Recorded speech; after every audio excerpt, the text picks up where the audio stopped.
Hello and welcome to all. आज आप सभी का स्वागत है क्लास 10th के फिजिक्स के चैप्टर नंबर 1 के भाग 2 में।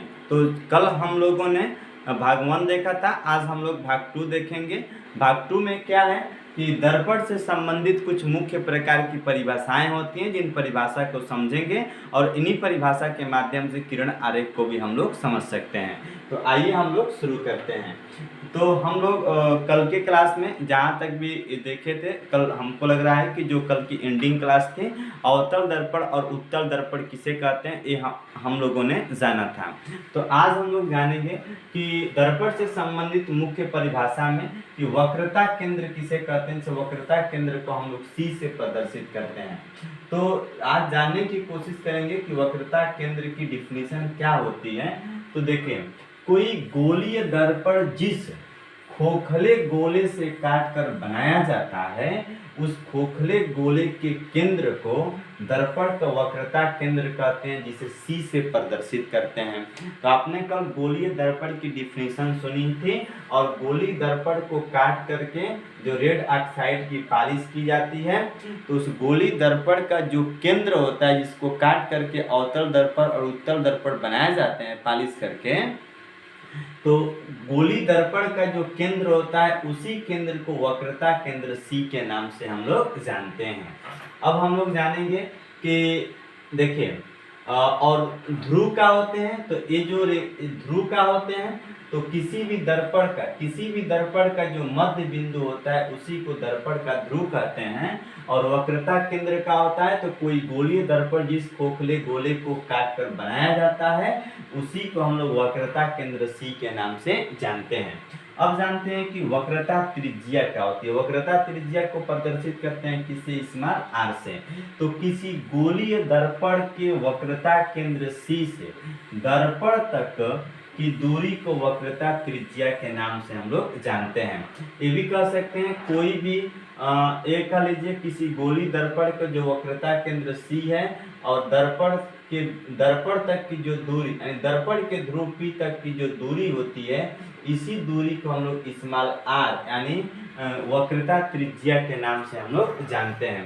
किसी किसी बुक में त्रिज्या को स्मॉल आर से, किसी किसी बुक में त्रिज्या को कैपिटल आर से प्रदर्शित किया होता है, तो इससे कोई घबराने की बात नहीं है। अब देखेंगे ध्रुव का होता है, जो अभी हमने आपको बोला। तो दर्पण के द्वारक के मध्य बिंदु को दर्पण का ध्रुव कहते हैं। ये जो दर्पण है, तो इसी दर्पण का द्वारक है, और इस दर्पण के द्वारक का ये जो मध्य बिंदु है बीच वाला, इसी को हम लोग दर्पण का ध्रुव पी कहते हैं। और एक गोलीय दर्पण जिस खोखले गोले का भाग होता है, उसके केंद्र को वक्रता केंद्र सी कहते हैं। आप पी से लेकर के सी तक की दूरी को वक्रता त्रिज्या स्मॉल आर के नाम से हम लोग जानते हैं। अब आइए विद्यार्थियों, आगे हम लोग देखते हैं कि आगे की डिफिनीशन क्या है। अब देखेंगे मुख्य अक्ष का होता है, प्रिंसिपल एक्सिस का होता है। तो अब यहाँ पे हम लोग प्रिंसिपल एक्सिस को समझना चाहेंगे। आपने पी को समझा, आपने आर को समझा, आपने सी को समझा। मुख्य अक्ष हेडिंग बनाएंगे अपने फेयर कॉपी में कि मुख्य अक्ष क्या होते हैं।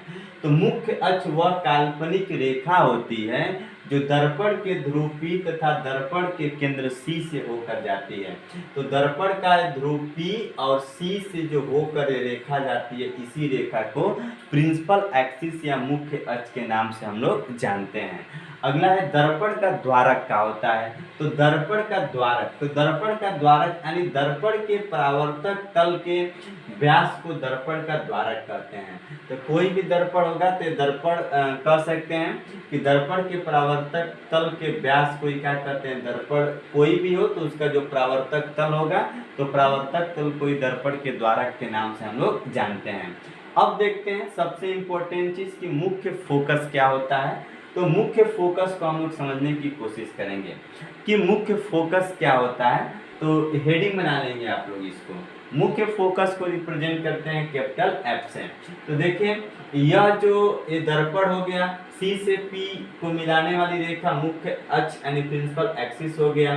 तो प्रिंसिपल एक्सिस हो गया, इसके समांतर दो प्रकार की प्रकाश की किरण ये जा रही हैं और दर्पण से टकरा रही हैं, और दर्पण से टकरा करके दर्पण के जिस बिंदु पर मिलती हैं उसी को हम लोग मुख्य फोकस के नाम से जानते हैं। यहाँ पर देखिए हम आपको डिफिनीशन बता दें। आपको बताया गया है यहाँ पे कि विद्यार्थियों कि मुख्य अक्ष के समांतर आने वाली प्रकाश की किरणें गोलीय दर्पण से परावर्तन के पश्चात जिस बिंदु पर मिलती है, देखिए तो मुख्य अक्ष के समांतर आने वाली प्रकाश किरण यहाँ पे परावर्तन हो रहा है और परावर्तन के पश्चात जिस बिंदु पर मिल रही हैं या मिलती हुई प्रतीत होती है तो उसे दर्पण का मुख्य फोकस कहते हैं। यही मुख्य फोकस होता है जिसको कैपिटल एफ से हम लोग रिप्रेजेंट करते हैं। जैसे यहाँ पे आप समझ सकते हैं, हम आपको इधर से समझा दें कि यहाँ पे देखिए कि यह एक दर्पण है और यहाँ यह मुख्य अक्ष हो गया, प्रिंसिपल एक्सिस है। यहाँ से प्रिंसिपल एक्सिस के समांतर यहाँ से प्रकाश की किरण जा रही है और इधर चली जा रही है। तो यहाँ पे परावर्तन हो रहा है तो इसका आभासी बिंदु इसके पीछे होगा, फिर यहाँ पे आई, फिर इधर आ गई, इसका आभासी बिंदु यहाँ पे होगा।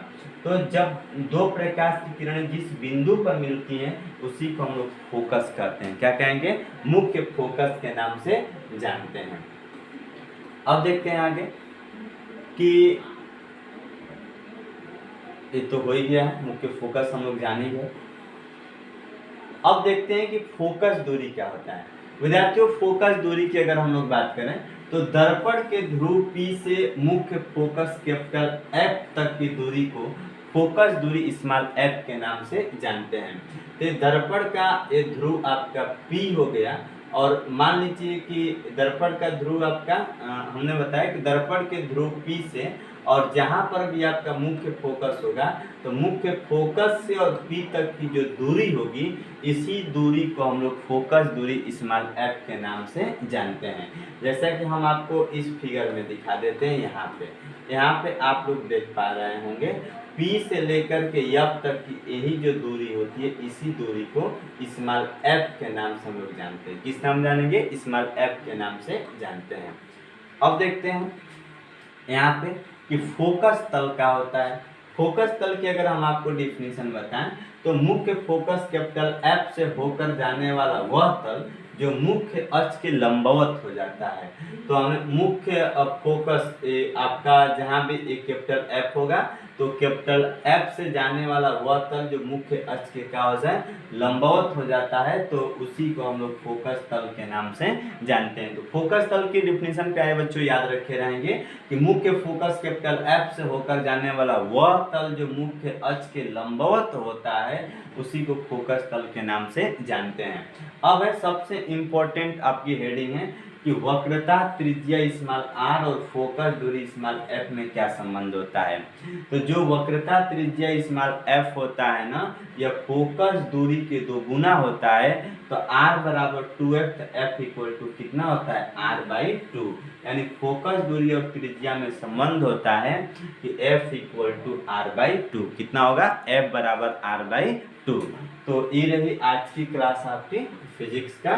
तो आज हम लोग यहीं पे समाप्त करते हैं।